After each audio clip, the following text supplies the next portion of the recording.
Hey, buddy, what are you playing? Hey, buddy. I'm playing. I'm playing Forza 5 right now. Really? I Yeah. mean, last time we spoke, you said you couldn't play it because you didn't have a good enough PC for it. Yeah, I know. But did you heard from the thing called cloud gaming or hybrid gaming? Is it an Xbox feature or any? No, it's just, yeah. It's if you heard from Xbox X Cloud or Stadia or something, that's basically hybrid gaming. There are a few iterations, but the most known is you have some kind of small PC, notebook, tablet, whatsoever. You have a gaming client for the specific the Xbox on your system. And what you're doing is like Netflix. You're streaming your game running somewhere in the cloud to your system. You can play it on your system using the, for example, Xbox controller or other devices to play it. It's like nearly running on your own PC, but on much smaller hardware. And it's still not lagging and anything because I mean bandwidth, and I'm just thinking streaming the high resolution games and your commands and everything on keyboards. How does that work? So it's not like you're playing with 300, 400 FPS. It's really like playing with normal 60 to 70 FPS.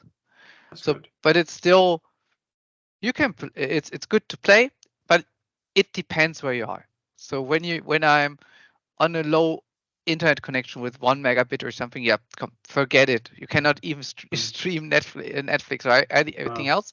But if you have a regular internet connection with 16 meg, 50 meg, so you're in Sweden, just yeah, come give me my 200 gig and I'm fine. And no, then it's perfectly working. And with most of the services, especially as I said, I'm playing with the Xbox right now. You have all these caching servers, streaming servers all around the globe. There are also smaller vendors like I know a US one who has only servers in the US. In Europe or in Asia, you will not be able to play games there.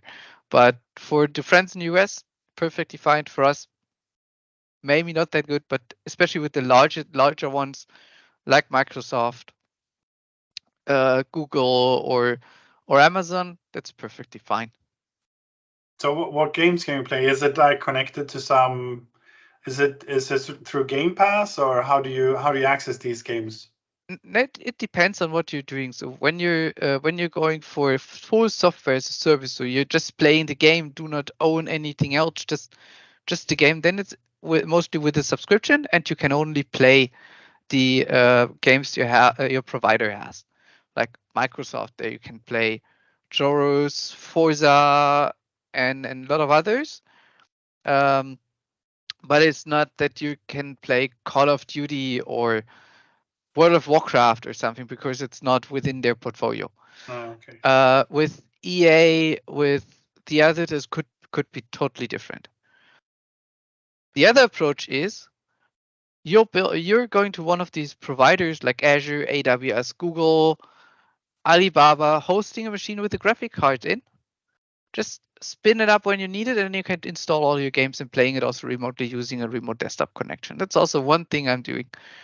So Um, so actually you're basically buying a computer or renting a computer from a provider somewhere and then having everything there. So the compute power you right. rent is there. So you don't. Well, you still need your own computer, I guess, but it doesn't need to be as high end as it It can needs be to be. like for you know my small carrying around notebook. Mm. It has only Core i5 or so and the integrated graphics cards, and that's perfectly fine. Or to play with one of those servers in both cases because I'm connecting to it and Mm. I'm firing up this gaming machine. I'm just firing up when needed, and I'm only playing for that 1 hour when I play. Especially when you're, uh, I know you're a full time gamer. I'm just Yeah. playing, let's say, 2, 3, 4 hours a week when I have time. And normally I wouldn't buy a large gaming machine. It makes no sense to spend 3,000, 4,000 euro on a gaming machine. So now I can rent this virtual machine, play there for my 1 hour, paying $50 and done. So like $50 a month, or how does it work?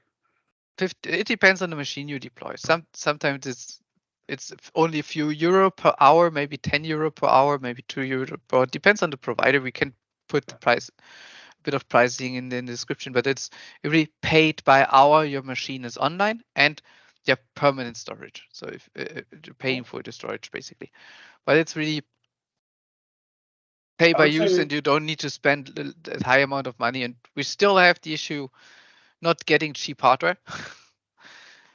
yeah, And now it's not only cheap hardware, it's hard to get hardware, especially right, in graphic cards and things like that. It's not easy to buy and access. it's oh, So it's it's a easy to good, buy if you buy old mining cards, yeah, which may break earlier. yeah, that's true.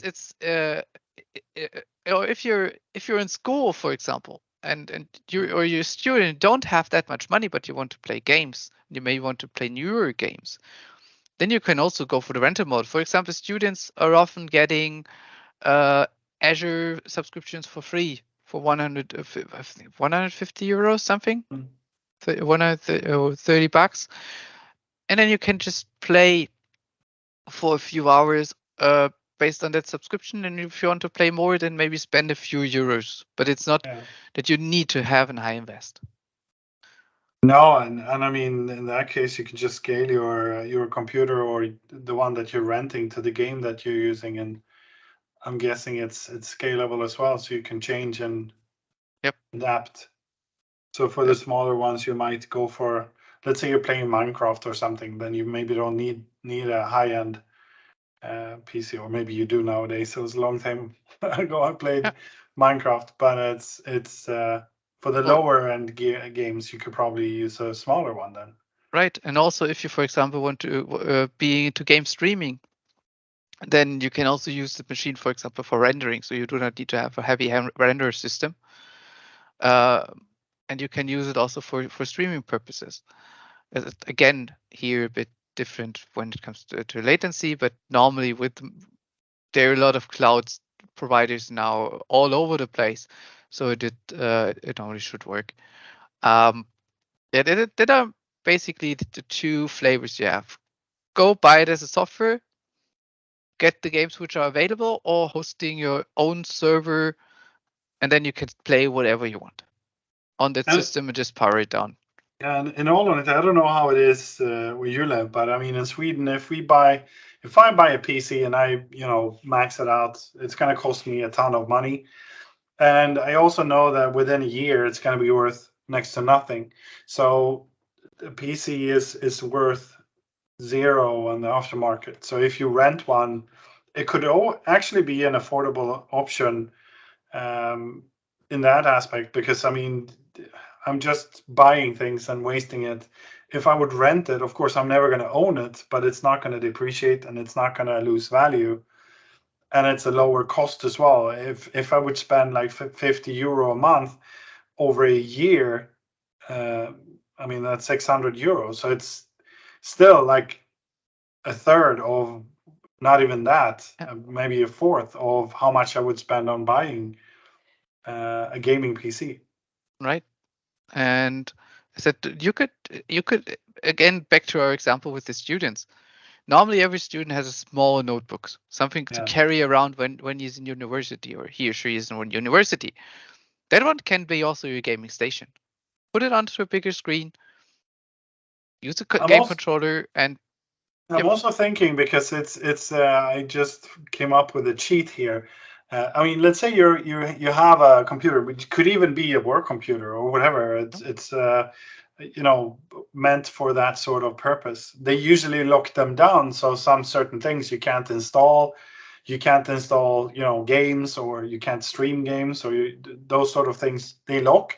But if you stream from an Azure service, it's basically just you're connecting to a server. it's So, connecting to a server using so you could remote play. desktop, or Yeah, you're using HTTPS. yeah. And So in that's that case, you can play on those which are locked down, And you can stream games instead of installing them on your Yeah. That's quite cool. Yeah. Quite cool. So it's too bad I didn't know that before I just invested a ton of money in my PC. yeah, and I noticed that mine was broken. So and I said it's a great opportunity for, or also I have a small 6-year-old now who is now into into Minecraft. He wants to start Minecraft, but I don't want to buy him a PC, and I don't want to give him one of my systems or one of my bigger systems all the time. So we did the same. We took a small old notebook. Here, play.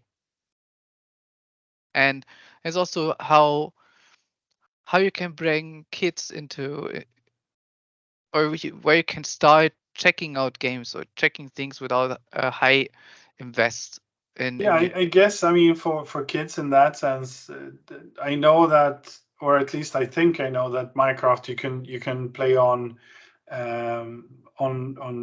tablets as well. So it needs to have this touch capability. So if you could stream to a tablet or something, of course you still need to buy the tablet in that case. So I don't know if there's a win in that, but if you have lower end things, maybe an old laptop or something you have laying, because I mean those are fresh as well. When you want to use them, you want to have good hardware, and you probably have like a ton of old laptops laying around.